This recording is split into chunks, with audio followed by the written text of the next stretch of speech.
हरे कृष्ण। ओम नमो भगवते वासुदेवाय। ओम नमो भगवते वासुदेवाय। ओम नमो भगवते वासुदेवाय।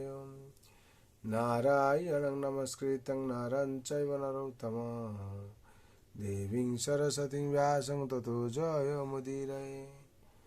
नश्च प्रायेषु अभद्रेषु नित्यं भगवत सेवया भगवती उत्तम श्लोके भक्ति भगवती नैष्टिके। श्री भगवान उवाच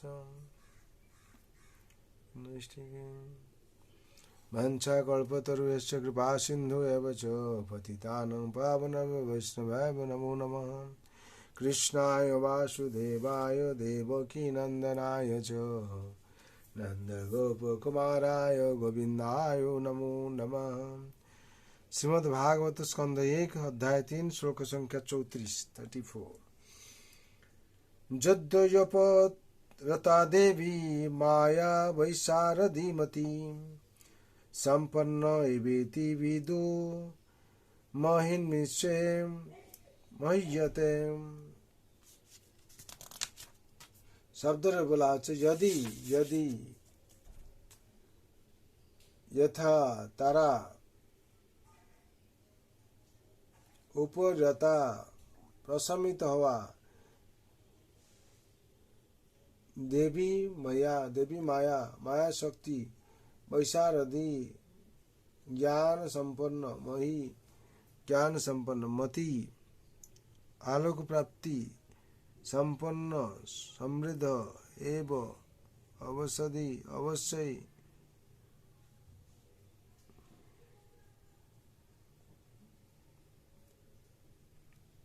इति यही भावे विदु अवगत है महिमाय से अस्तर महीयते प्रतिष्ठित है। श्री आत्मार अनुवाद। भगवानेर कृपाয় যখন माया शक्तिर प्रभाव प्रशमित है एवं जी पूर्ण ज्ञान प्राप्त हन तखन तिनी आत्मज्ञानेर आलोके उद्भासित हन एवं स्वीय महिमाय अधिष्ठित हन। तात्पर्य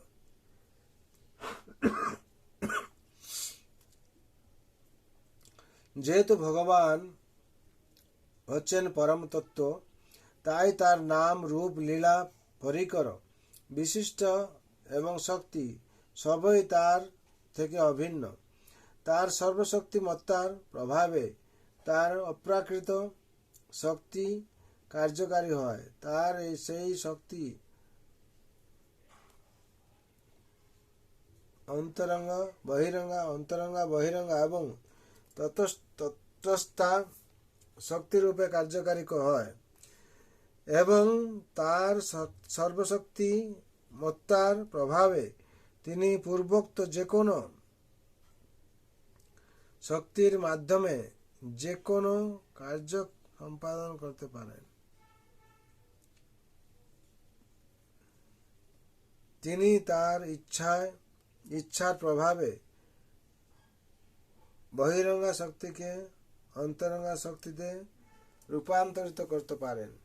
তাই বদ্ধজীব যখন বন্ধন মুক্তির জন্য আকুল হয়ে প্রার্থনা করে এবং তপস্যা করে তখন ভগবান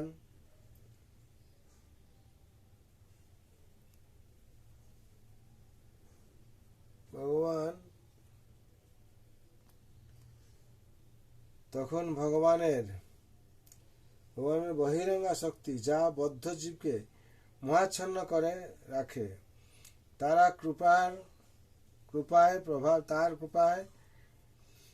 কৃপার প্রভাবে তৎক্ষণাৎ প্রশমিত হন।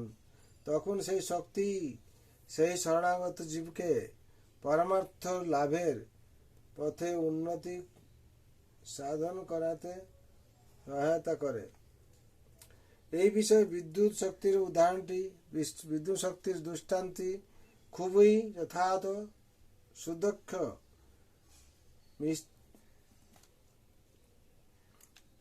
সুদক্ষ মিস্ত্রি বিদ্যুৎ শক্তিকে যথাযথভাবে ব্যবহার করে তার উৎপাদন করতে পারে।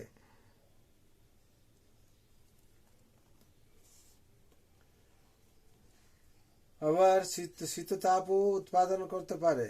তেমনি যে বহিরঙ্গা শক্তি জীবকে জল মৃত্যুর চক্র প্রবর্তিত করেছে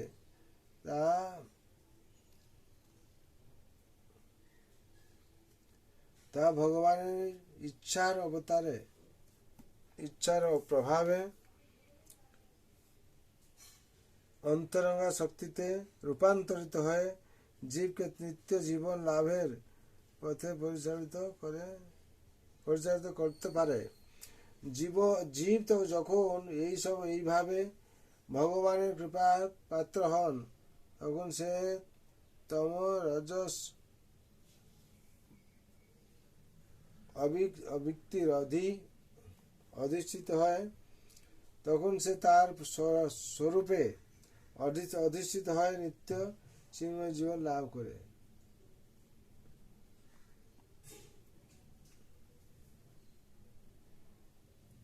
চিন্ময় জীবন লাভ করে। হরি বল।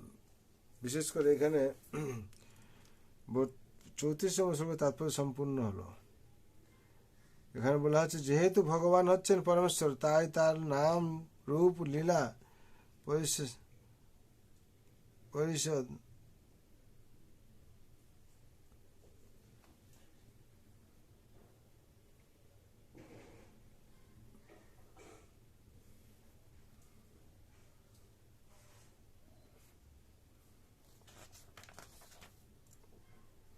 বিশেষ করে আমরা এই শ্লোক থেকে জানতে পারছি ভগবান হচ্ছেন নিজের ইচ্ছার উপর সমস্ত কিছু চেঞ্জ করতে পারেন।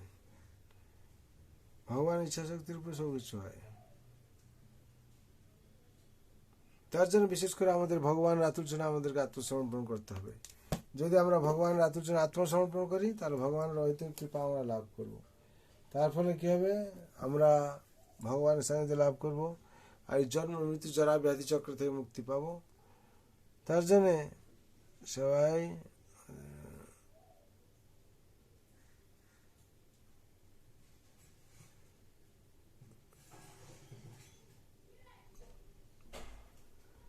সবার মঙ্গল শান্তি জন্য ভগবান প্রার্থনা করে সর্ববন্ধু সুখী ন সর্ব শান্তি রাম সর্বভদ্রাণী পশ্চান্ত মা কশ্চিৎ দুঃখ ভাগ ভবেৎ। हरे कृष्ण कृष्ण कृष्ण हरे हरे राम राम राम राम हरे हरे। जय राम महाप्रभु की जय। जगत गुरु शिल प्रभुपाद जय श्री गुरु महाराज जय। अनंत कोटि वैष्णव उपस्थित भक्तों गौर प्रेमानंदे हरि हरि बोल हरि हरि बोल हरि।